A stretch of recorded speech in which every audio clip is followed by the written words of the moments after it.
Sveiki, grįžau tik per duris įėjau iš Aušvico koncentracijos stovyklos, muziejaus ir valanda kelio nuo Krokuvos, gal tai 2 valandos plus 5 valandos po vietą po muziejų. Tai pirmas įspūdis tai toks niūrus, slogus, na ir toks turėjo būti. Papuolė puikiai gidė, kuri visą tą mums paryškino ir mokėjo papasakoti visą tai, ką mes matom aplink. Ir tikrai verta, tikrai patiko, ir kas galvojate, gal reikia, tai manau verta aplankyti tokią vietą. Ir gal daug nepasakosiu, bandysiu perteikti visą tai video. Ir ką tada, gero žiūrėjimo.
First of all, they entered first big room that was here underground, and in it they should leave all their things and clothes.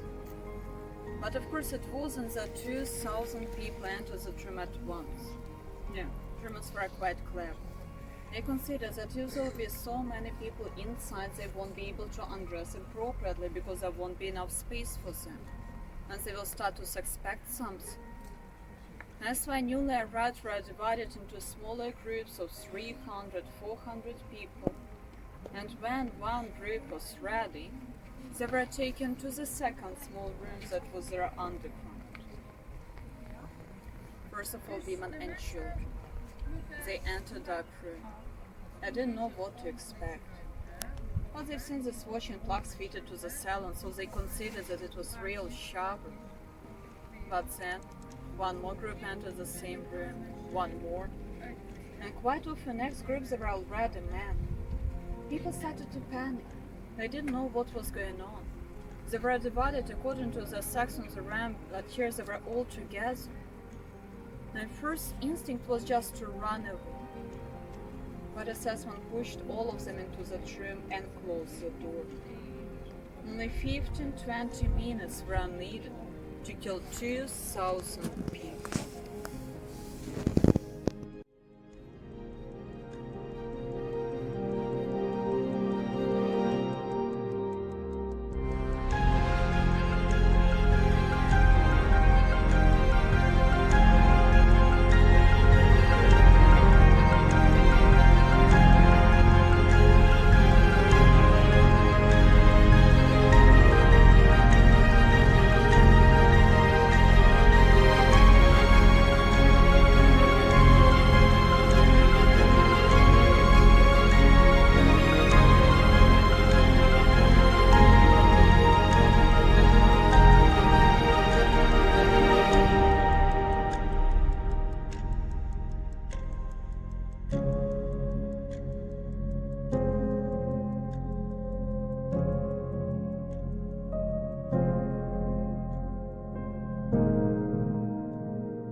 On foot to railway stations, and then by open wagons they were transported to different camps.